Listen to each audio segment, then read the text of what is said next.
Good morning. My name is Janine McIntyre, and I serve as Southwestern College's Director of Employee Relations in Title IX. Welcome to San Diego Campus Violence Prevention Project Consortium's second week of Sexual Assault Awareness Month 2021 programming. As part of our bystanders and prevention strategies focus, U2, this discussion, Engaging Men, Catalysts of Change, will specifically center on how men can hold other men accountable in a bystander situation and become better allies to victims of sexual violence in the workplace as well as in school environments. At this time, before we get started, I want to go over a few housekeeping items. Some of the Zoom basics. The total time of this presentation that has been set aside for us is just over an hour. Is that correct, Nicole? Mm-hmm. So with that, we want to stay within that timeline, and we will ask throughout this presentation of the audience, you as an audience member, to remain on mute. We have deactivated all the muting functions and features for that purpose. We ask as an alternative that you use the chat to post any questions for the panelists that you may have. With that also being said, we understand and can appreciate that some may have questions that they're not comfortable with presenting, so that everyone else has a viewing of that. In that case, please feel free to email us any questions you may have, and we will entertain them at that time and respond accordingly. So thank you very much again for taking the time to be with us today. And before we get into the questions, I would like the panelists to introduce themselves, starting first with Marquise Jackson. Hi, Janine, and thanks for that. I had to remember to take myself off of mute. Hi, I'm Marquise Jackson. I'm the Interim Director for Campus Enterprise Services here at Southwestern College. My other role is, as Janine likes to say, the co-lead of our Violence Against Women grant, which is basically meant to build armor around our victims and survivors of sexual assault by providing advocacy and training for all of those involved throughout the whole chain of sexual violence. So I'm glad to be here. A lot of interest in this topic. I really believe that engaging men can lead to preventing sexual violence, and we play an active role. And I'm just grateful to be a part of this panel. Thank you very much, Marquise. Eric Wang. Good morning, everyone. My name is Eric Wang. I'm a Deputy City Attorney. I'm a prosecutor with the San Diego City Attorney's Office. I'm currently in the Domestic Violence and Sex Crimes Unit, and I've been in this position for the last year and a half or so. And before that, I prosecuted felony domestic violence and human trafficking crimes as a Deputy District Attorney in Central California, and I did that for about 4.5 years. I've done about 15 to 16 jury trials, and I work on a consistent basis with victims and victim advocates in prosecuting domestic violence crimes. Thank you, Eric. And Ricardo Ortega. Hi, good morning. I'm Dr. Ricardo Ortega. I currently work at National University in compliance as a compliance and diversity specialist. I have come from cultural centers and multicultural education. My doctorate is in Chicano studies specifically, and have been working around issues of gender, sexuality, and violence for a while. And happy to be here and happy to have this conversation. Thank you. Thank you so much. Daniel Fitzgerald. Hi, Danny Fitzgerald. I'm the Acting Regional Director for the San Diego and Imperial Small Business Development Center Network here at Southwestern College. I also oversee our San Diego and Imperial Women's Business Center, and I'm the fiscal agent for all the California Women's Business Centers.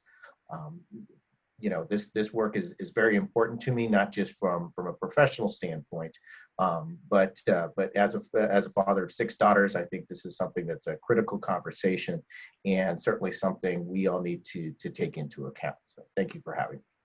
Thank you, Daniel, as well as Eric, Ricardo, and Marquise. And as Marquise indicated, yes, he and I serve as the co-lead for this consortium with Southwestern College serving as the lead institution.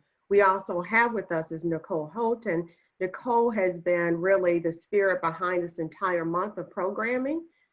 She is the VAWA project coordinator, and in every sense of the word, she has facilitated this programming for everyone to benefit this month and beyond.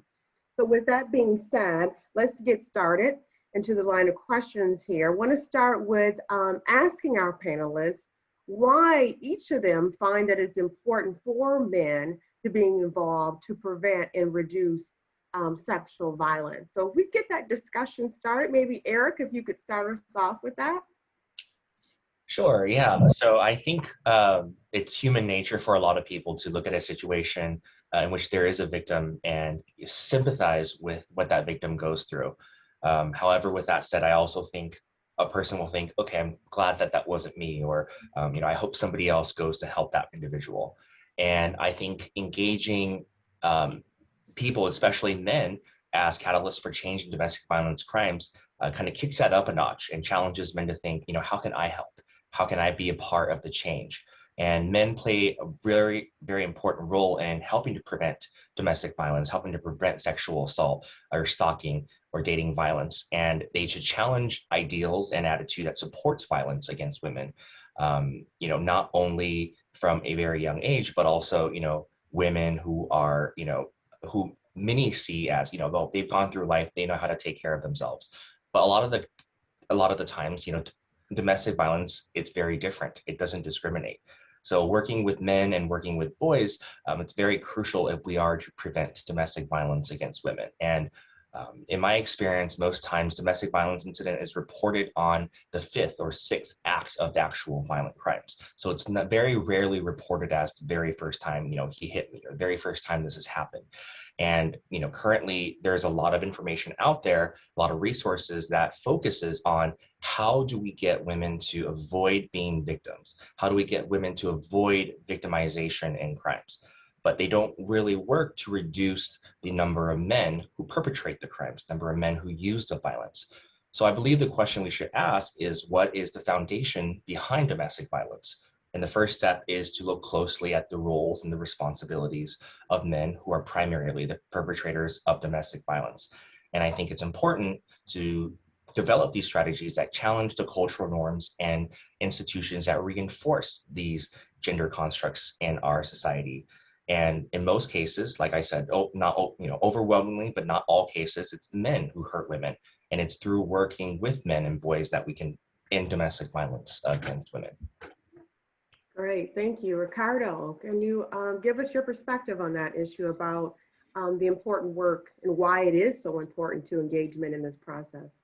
Yeah, I think Eric talked a lot about, or hit on these subjects of like, it's about culture, it's about systems, right? I think that it's important to know or remember too that, silence is complicity.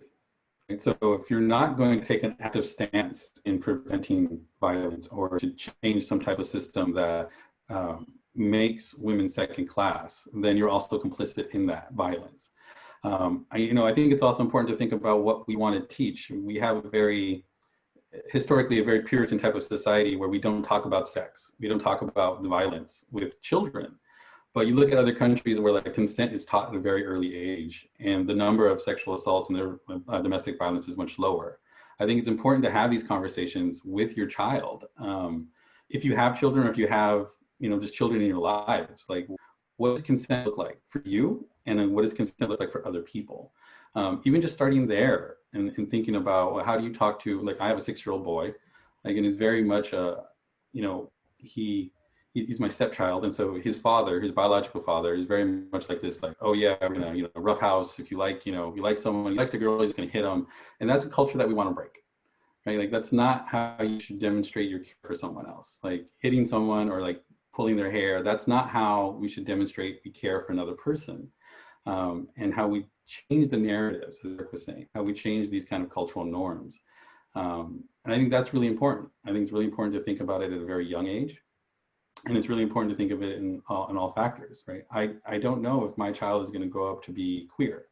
And so he still might have perpetrating sexual violence against another man. And so I think it's important to, regardless of what type of sexuality he demonstrates, to think about people as people. Like, how do you think about them in terms of consent? And they have bodies that belong to them, and they should be able to act and move freely in this world without the fear of violence against it. So I think that's why it's really important to really start at just a very young age, what have these conversations to destroy cultural norms. Oh, that is so great, Ricardo. And you talk about that whole point of consent and what it means.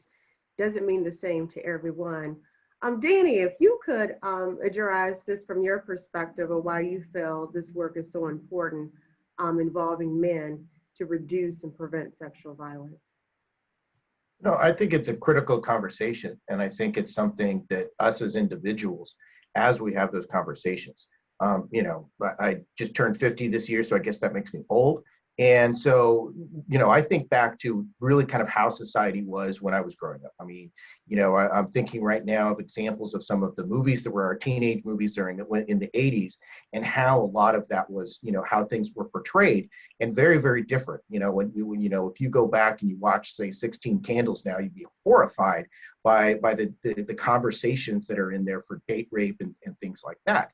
And, and having these conversations amongst men is super important to recognize that's wrong. I think, conversations in professional or casual settings, when it's just men, and the types of conversations that start to come out when, I can't, there's so many times I've had to just be that voice of, hey, wait a minute, that's just wrong.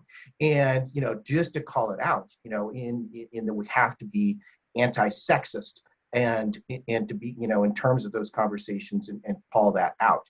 And I think that's why it's so important, and it's critical for us as men when we're in those rooms where it is just men, and the sexism just doesn't just leak out. Sometimes it just comes out as a river, and to call that out for what it is. Yeah, that is so powerful, so strong, the impact. Marquise, can you provide us your perspective on this, the importance? I know, and I want to give you credit, because as we were really establishing our programming for this event, the overall month celebration or awareness is not a celebration, but bringing awareness to sexual violence.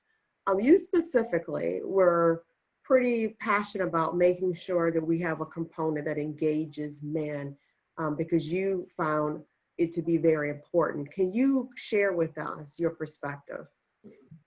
Absolutely. One of the reasons why I think it's important. So usually men are bystanders to situations where sexual violence is occurring. I'll give you an example of myself going back from college, where me and a couple buddies of mine are kind of just standing around. We're college students, and a female walks down the street, and one of the people in my group verbally assaults her. Right? They catcall her, they demean her, and I do nothing in that scenario, right? To say, hey, don't talk to her that way, don't say those things, right? So this is just experience from my past. So the reason why I thought it was important is I know better now that even situations like that, men can be impactful as a bystander. So if you see something, do something. Now I know better to say in that situation, if I went back to a younger me, and tell my group of friends to be quiet.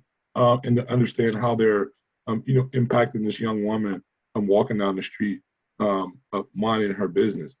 Eric and Ricardo, even Danny touched on this part. There's a power dynamic that exists, right? We're in a male-dominated society, and so in my mind, men have to hold other men accountable because of our societal structure, and it's up to people like us who has a voice and who has that power to say to other men, it's not right. Right, to not victim blame, right? There's so many times when you hear a case of somebody being assaulted or violated, and the question comes about, what was she wearing, right? And in order to say, hey, if it was not because of what she was wearing, she wouldn't have been assaulted. And from my viewpoint, that's kind of a male-dominated thing, right? A victim shouldn't be blamed for what they have on or just living their life. But men never are blamed for just being men. So I said all that to say that it's important for us to join this conversation because we have power. We can hold other men accountable, and we should. And I think as this message gets out there, other men will be enlightened and feel, compelled to speak up, just like Danny said, calling it out for what it is. Yeah, that is great. And I want to acknowledge we have a panelist that joined us that was not introduced earlier, Christian Sanchez. Christian, would you like to introduce yourself? Yes, hello. My name is Christian Sanchez. I'm a non-traditional student attending Southwestern College, and I'll be transferring in the fall. Thank you so very much, Christian, for being with us today. The question we really were asking the panelists was, from their perspective, why they view it so important to work with men to reduce and prevent sexual violence. With you being a student and really providing that student representation on our panel today, could you share with us your perspective on this issue? Sure, I'd love to. So from my background, I'm a high school dropout, well, former high school dropout. I recently received my degree, my high school diploma back in 2018. But from my background, I come from the perspective of that men are the dominant force and women need to be subdued to men and what men tell them. And whether that be by calling them derogatory names or, you know, just trying to keep them in line, so to speak, in the sense of following along with what the man wishes. And so I kept that perspective for a very long time. And so it wasn't until I started going back to school where my perspective started opening because, you know, I have 4 daughters. And so I've always thought in my mind that no one's ever going to treat my daughters the way that, you know, I would have treated other women. And over time, when I started going back to school and started really gaining that perspective and understanding of what it is to mean, what it actually means to be, you know, what sexual assault is and what prevention looks like, and it totally changed my perspective.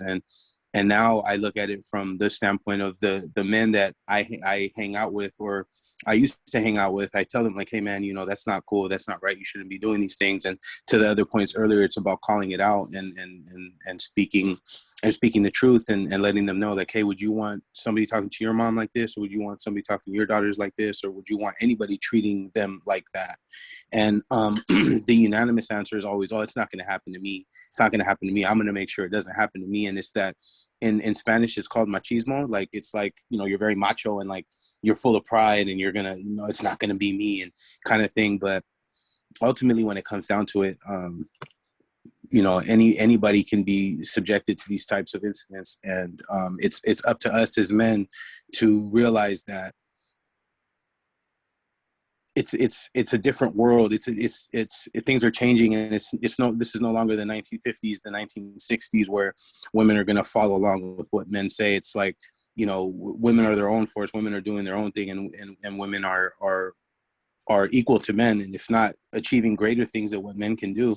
And so, you know, I just think that, like to Marquise and the other gentleman's point earlier, I think we need to start calling it out and letting people know that, you know, this is not right, and we need to change. Yeah, this is really good. Thanks for that, Christian. And really, a couple of you had mentioned about these cultural norms that really can be viewed as strongholds.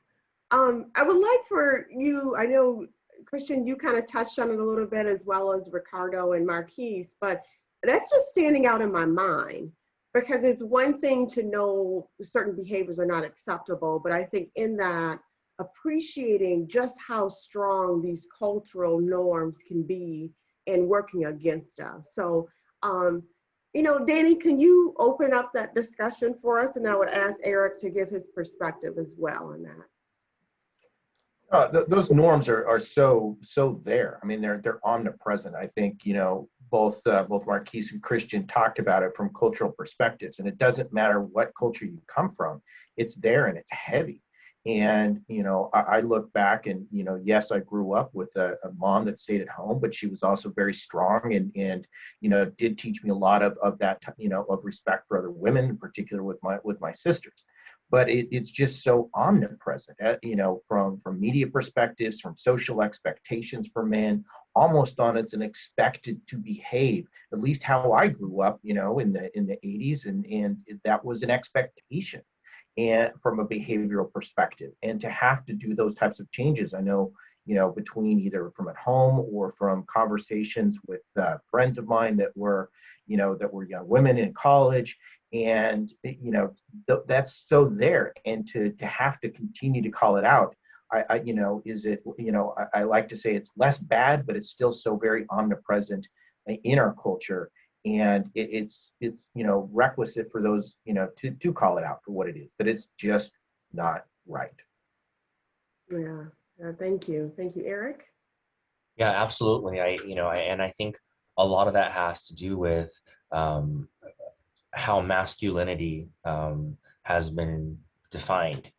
And I think a lot of it has to do with the upbringing, and that can cause a lot of destructive and unhealthy beliefs and expectations about what it means to be a man.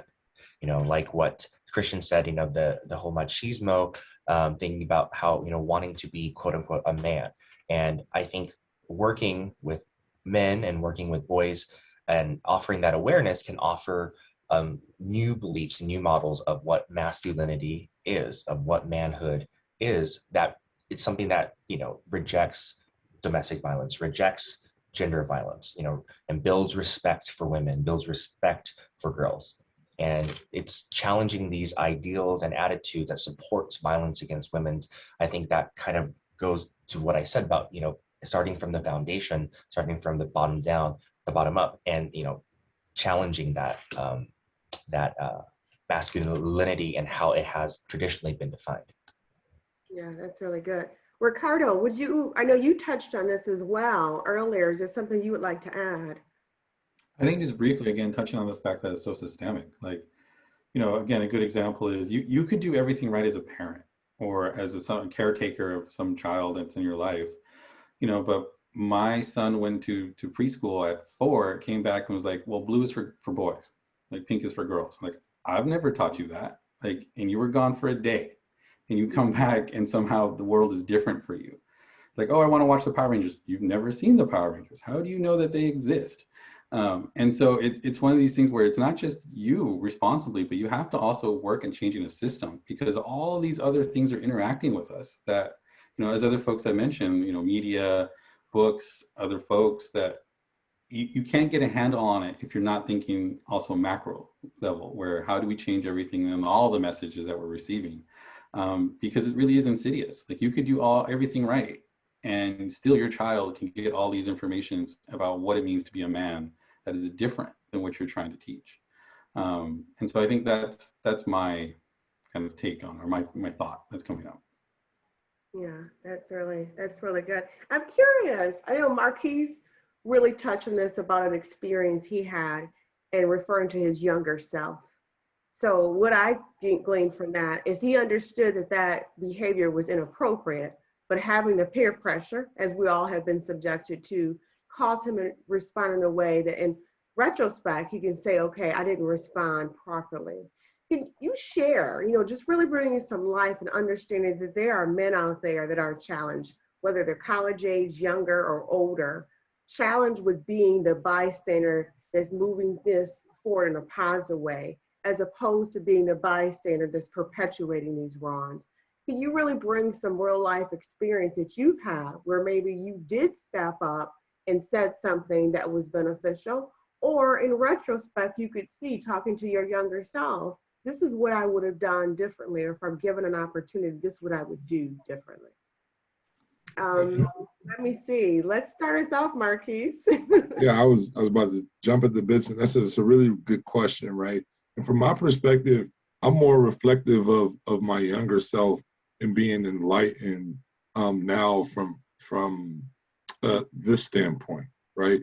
So there's been scenarios where I have done both. I did nothing and I've intervened. One of the scenarios that I can think about of me intervening was, being in college again and being young students, and us kind of party, and there's alcohol and there's drinking, and witnessing women who are my friends and men too, who are be intoxicated and then being in a position to be taken advantage of, and me kind of stepping in and saying, hey, I've noticed you've had too much to drink. I'm going to be responsible for you tonight. Let me get you out of this situation, and get you to a safe place. So I've done that. But there's more experiences from the other perspective of where I didn't know that what was happening, what was assault, right? Verbal assault, and I just kind of accepted it. And so that would, my advice here would be, how can we need to think about how we tailor what a bystander looks like, or what prevention looks like. So what I understand now is there's other ways I could have intervened. Say if I was seeing a verbal assault happening, I could have redirected that whole conversation and say, hey guys, are we hungry right now? Let's go get some lunch or some dinner, and it would have took our minds off of that. Or just taking over the conversation and saying, let's go play some basketball as a way to kind of end that, and then talking to them about what happened. So from my perspective, I look back and see more fault in my younger self than more intervention in my younger self. But now, because I have an understanding of what I should have done, I'll intervene 10 times out of 10. Right, that's good. So it speaks to the awareness is not that these things are happening, what they look like, and the awareness of what we can do in serving as bystanders in an effective way. So with that, Christian, would you respond accordingly to that question, reflecting on some experience you had and maybe how you've evolved in that process? You did touch on it a little bit as you talked about the cultural norms. Is there something you'd like to share you found in working with your fellow classmates and experience, and where you were able to help to be the positive bystander in those circumstances? Sure. So my kind of like Marquise, my younger self, you know, just because of my mindset and what I was raised to think, and not to say I was raised to think that from my parents, but just from my experiences in life, you know, I probably, you know, have been on the bad end of the verbal assaults and things like that. And so reflecting on those instances, now I could say that I'm ashamed of, you know, my actions and things like that. But, you know, the one thing that I've really learned is that I can help change things by being the person who's making the change. And so, you know, when I see people, and especially people that I know, you know, doing these types of things, I definitely step in and say, hey, you know, we need to calm down, you know, step away. That's not right. That's very disrespectful, and all these things. And, you know, I could say that I've lost friends and things like that because I have changed, but I'm okay with that because I want to be on the positive end of this. And I just think to myself that how would I want somebody approaching my children or my daughters, and how would I want my son acting with other women? I don't want to see my son, you know, making the same mistakes I made, you know, calling women out of their name or saying things that they're not supposed to be saying. And, you know, I want to be able to help make that generational change and break those cultural norms that have been instilled in us. And I even see other young women around some of these people that I know, and they stand there and they accept this as their, I don't want to say as their destiny, but as their life. And I just kind of think to myself, you know, there was one conversation I had with one girl that, you know, she was telling me something about how somebody was disrespecting her. And I said, well, you know, there's one thing you can do that can change that. And that's, you don't have to accept that. That's not what you need in your life. What you need in your life is positivity and positive role models. And I can say that a couple months later, that person moved and they're no longer affiliated with the circle of people that I do know and act in this way. And so I felt pretty good about that because I heard that she moved out of town to change her life and get a job, and, you know, et cetera, et cetera. And so I felt pretty good about that. And I just want to be able to continue this and help break the cycles, because unfortunately, some of the folks that I know where they come from, these types of ideals are not taught to them. They see what they see, and that's how they grow up, and they accept that as their life and as the way, quote unquote, things are. And we need to be able to create the awareness of that's not how they are, and they could be different. Oh yeah, that is powerful, Christian. Thank you so much. Because as you're sharing, what I'm pulling from that is not just men being a bystander and speaking up and intervening with other men, but men speaking up in intervening and bringing positive insight to women that are being subjected to this, believing value in yourself. And now that's powerful. Thank you so much, Christian. Eric, I would ask you too, what do you find? What have been some of your experiences? I know you talked a lot about things that you've been directly involved in your professional career, but personal experiences and interacting maybe in the workplace where you found that intervening and intervention was called for and how it really moved things forward. Yeah, so for me, I was fortunate enough in college. I went to the University of California at Davis, and for each of my 4 years, I was able to attend diversity awareness training.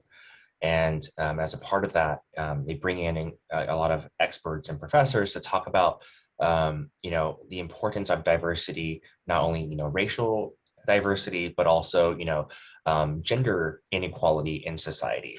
And I remember at a young age, I learned a lot about the different gender inequalities in my life. And I look back on when I was in high school, and I think we all do, stupid things in high school, but, obviously I, often would have friends who would make, inappropriate comments and inappropriate remarks. And I remember those situations knowing that I'm taught that that's wrong, but also being afraid or being reluctant or hesitant to step forward and actually say or act in a way, to stop them, because either they were my friend or, it was, in a social setting with a large group.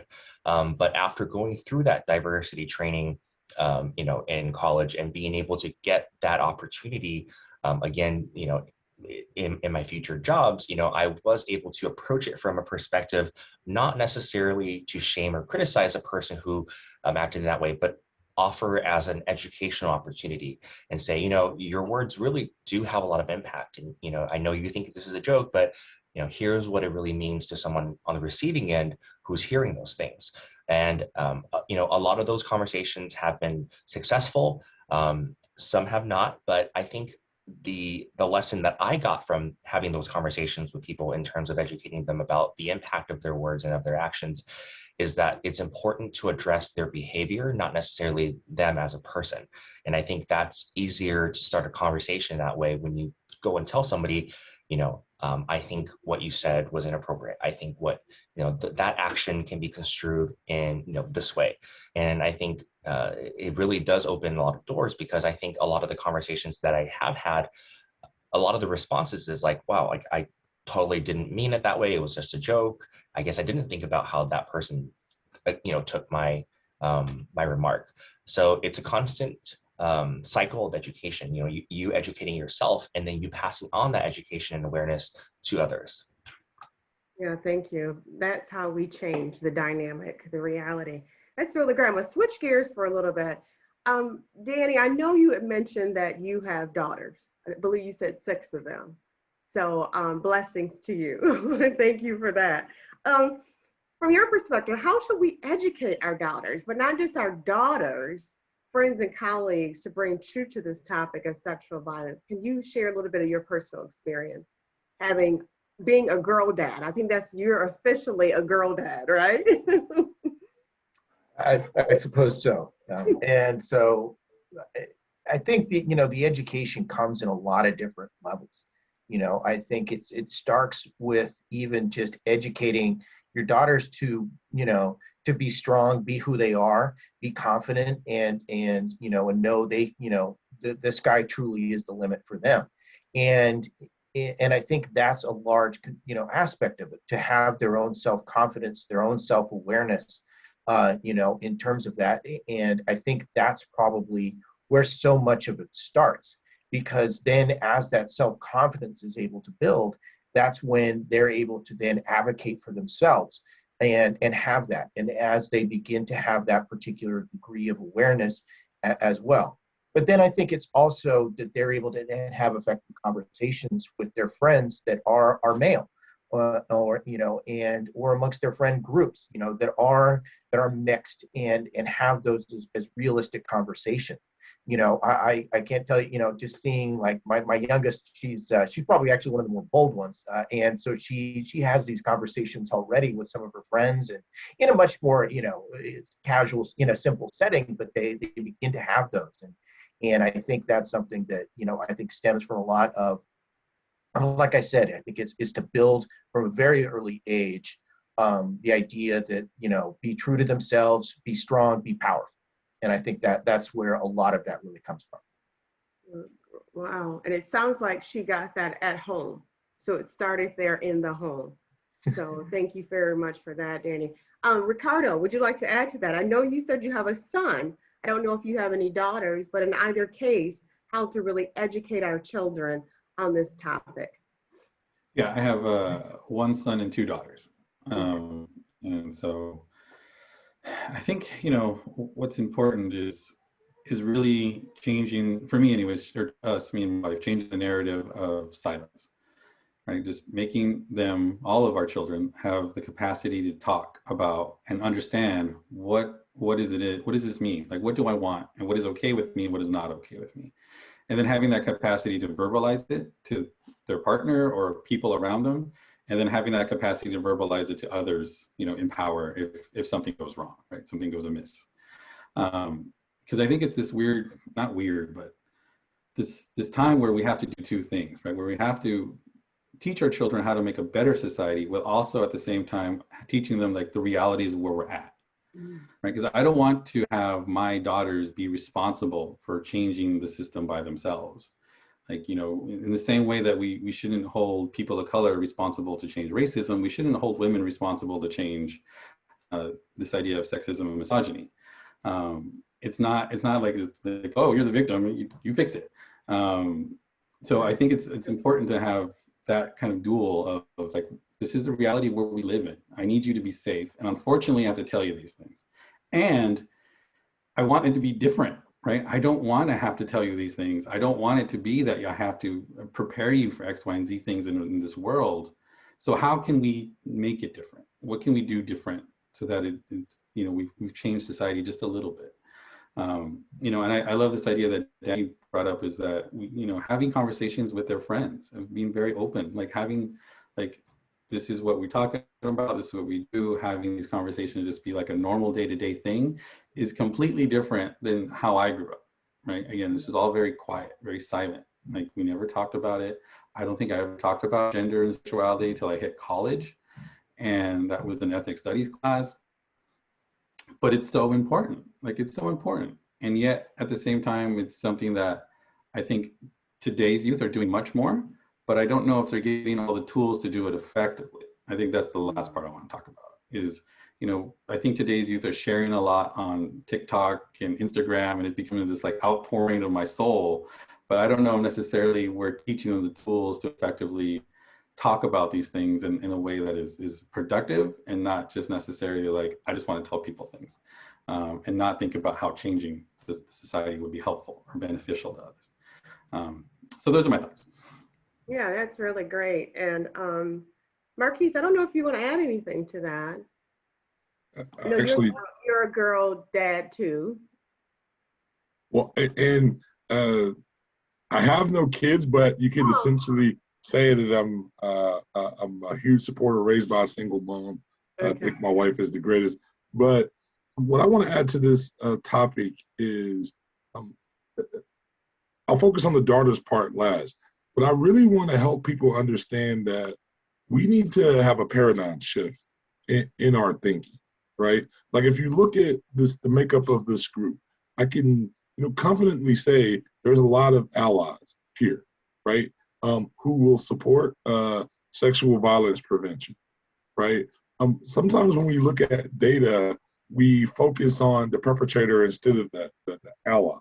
So really what I want to bring to the group today, and just to everybody, is there's more allies than there are perpetrators, right? How do we make those allies contribute to that learning and to that education to support our daughters, our women, and all victims, right? So that's the shift that I think we need to do, to let our daughters know that there's allies out there and they can help you but we have to mobilize those allies and arm them with the information that they need to help and educate our daughters. And from our daughters' perspective, the one thing I would add is going back to something I said earlier, helping them to understand that they're not a victim, right? They can dress however they want to dress. They can be wherever they want to be, and not to let society tell them if they put themselves in certain situations or dress a certain way that they're going to be assaulted or raped or stalked or something like that. We got to change that. We got to not make women believe that their choices create violence for them. It's really the choices of bad people who do that and not our women. So I would help them understand that they're not the problem. It's the perpetrators of the sexual violence who are the problem. And I want to build this village of people like us who will help to weed those perpetrators out and step up for our women. Oh, that's great. If we could switch that on that point, switch our conversation. We're talking to the young ladies now that are listening, will be listening. If each of you as men that are, as Marquis said, are allies in the prevention and really get into a point where we can change this narrative, we can change the reality, as Ricardo talked about, could you each, just a minute each, make a statement to every young girl of every age that may be listening or hear this and speak into them? Maybe they didn't have the positive reinforcement that they're hearing here. Maybe they didn't have a father or mother or someone in the home or a counselor at school to speak positive into their life. Could you do that for each of us at this moment? Eric, please start us off. Sure. I think the most important thing to tell, young females, especially females who, have been victims of domestic violence, is you are not the problem. You are not the problem, and it's not your fault, And the truth is, to reduce the risk of a perpetrating offending, it's not because of what you've done. It's the person who did it to you. And oftentimes, I've seen in the legal justice, the criminal justice system, is that victims blame themselves, and victims say, it was my fault I did this, or he wouldn't have gotten mad if I hadn't done this. And oftentimes they go back to the perpetrators. So I just want people who are out there listening who have been victims to know that it's not your fault, and hopefully you can get the assistance to break that cycle, to stand up, to know that you're worth and you're valued more than what your perpetrator has done to you. And I just think, many don't hear that enough, and I think that's important to know. Yeah, thank you so much. And thank you for expanding the scope of that too, Eric, because yes, this is focused on men, engaging men to be catalysts of change, but it's so true. We most commonly think of the perpetrators being males, but that's not always the case. And the victim being female, that's not always the case. So Christian, if you could follow that, and just speaking to anyone that's been subjected to sexual violence of any form, could you speak to that person just now and give them a word of encouragement? Yeah, so my words of encouragement would be that that regardless of the situation, you have power. You have power to make change. You have power to help create awareness, and you have the power to change the narrative that society currently holds. And it's not your fault. It's not anything that you did to do for this to happen. It's the mindset of others, and as an ally, I want to be a person who can help change that narrative, and I will try to work my hardest to make sure that I help create the generational and change that I would like to see. Thank you. Danny? I think similar to like what Christian was talking about, that, is the support and we're here for you. And I think what Eric has also said is so important, that this was not your fault. I think those are the most critical things to understand. This was the fault of the perpetrator, and you as the victim are not at fault. It wasn't because you were wearing X, you were in situation Y. It was not your fault.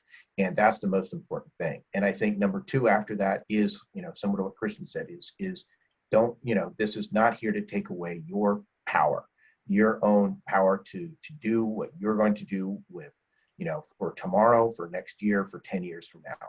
And that, that those opportunities are still there and open for you, and to really grab hold of those. But really, I cannot emphasize again what Eric was saying, that it is not your fault. Yeah, absolutely. So I know our time is winding down here, and before we do conclude this presentation, Ricardo, if you could leave the listeners with just a couple of tips if they're currently in a situation of sexual violence. Yeah, sure. I think that the tips I would leave would be that, I've talked a lot about systems, right? So I think that it's important to acknowledge that, sexism, male dominance, and male privilege are the foundations upon sexual assault, right? If you're in this kind of situation, it's not necessarily just like a one person type of thing. It's just a whole system supporting these actions as to why we've come to this point. And I think that for other folks, right, for people who are not in these situations but know of them, I think it's important to examine and challenge our individual sexism and role that we play, right? So how are we supporting victims, but how are we supporting folks who are abusive, whether that's positive or negative, right? Are we turning a blind eye, right? Are we being complicit in our silence? What does that look like? I think that's for me, it's important to note that privilege gives you blindness, right? Like Marquise, right? I was in a lot of parties in college, and I'm sure things were going on around me that I was not aware of, like just blinders about what warning signs are, people fighting in a corner, couples doing X, Y, and Z thing that seemed out of place that maybe someone should have stepped in with. But because of my privilege, I just with blinders, like never registered to me. So I think that's important, is just to acknowledge that these things exist systemically, to get educated and to try to take off these blinders so that when we do see something, we're able to do something about it. Thank you so much. Marquise, are there a couple of tips you would like to share? Yes, there are, and it's a good follow-on to what Ricardo said about this male privilege, right, that he's talking about. I think in order for sexual violence to eventually be eradicated, men have to step up and accept our own responsibility that in this male-dominated society helps to drive sexual violence against women. And it won't stop until males play an active role as allies in the prevention and eradication of sexual violence. We have to play a good part. And we also have to be real about, this society that I'm talking about, and stop making excuses, right? Like, women are assaulted because of what they're wearing, or because a man has anger problems, or they're on drugs, or, they're stressed out. We have to remove all of that. When someone is assaulted, we have to call it what it is. It's an assault, it's a violation of that person. And, we have to do something about it. And just know there's a power dynamic that exists that's rooted in male dominated kind of society and oppression of women. And, we really should be speaking it up about it and doing something about it. Yeah, thank you. Danny, what would you like to share with our listeners? Yeah, so coming back to kind of some of the stuff I said at the beginning, I think number one I would say is similar to what's been said, is we can't keep being complicit. I talked about when I'm in groups with other men, and how that sexism just either starts to leak out or comes out in a flood. And and then kind of the second component of that is that if we say nothing and do nothing, we're complicit. And that's the most important thing is, we have to be actively anti-sexist, sexual assault. And that's the critical component. And with other groups of just men. And that's where things come into play. So important. Thank you so much. Christian, is there something that you would like to share? Just two major points that you would like to share at this time. Sure. So for the men, I would have to say speak up and speak out. The only way that this is going to change is if we accept accountability and responsibility for our own actions and how we act. And for women who have been subjected, I would say the same thing. Speak up and speak out, be vocal. Let's create the awareness that we're trying to project to everybody. And let's there's a saying that I was taught a long time ago that I live by: each one teach one. Let's change. Let's make the change. That's great. And Eric, a couple of tips you would like to share? Yeah, I would say the two main things is first, for people who are really looking to make a change and make a difference, it doesn't have to be something big. You can start off by just coming to this panel today. Create a system of accountability in your family, amongst your friends, in your neighborhood, taking a responsibility for creating a safe environment for people and speaking up when you see something that you feel like is not right. And the second thing is raise awareness and raise education from people who understand it the most. And that's, in this case, like I said, overwhelmingly victims of domestic violence and of these crimes are women. Talk to women about their feelings and emotions, about how they feel in day-to-day situations. And I think that's very eye-opening. And being able to understand and learn more and educate yourself allows you the opportunity to also educate others. Yeah, thank you so much for that, Eric. And I know in having each of you here has really been a privilege and an honor of our programming to hear each of you, as Marquise referred to you as being as allies. And you all have demonstrated that. Really quick, we just have a few minutes, and I would like for Marquise to talk about this because he has truly been an advocate as the co-lead of our efforts under this consortium. Has really drilled home, as I mentioned earlier, about having men involved and but also supporting men that have found themselves subject to these matters where they have become the perpetrators, to turn and break away from that norm within their life. Marquise, if you could share really something that speaks to your passion and being so committed in this work. Thank you for that, Janine. I kind of glossed over it a little bit, but what happened for me, the reason why I'm so interested, so passionate about this engaging men topic, I went to a training on sexual assault. And in that training, they talked about this paradigm shift from blaming men to engaging men. Because what normally happens is we go to these presentations and we hear all about how men are perpetrators and what they're doing, and how they create sexual violence, but nothing about the other side of it, right? So that's the message I want to get out there more than anything. There's more of us than not.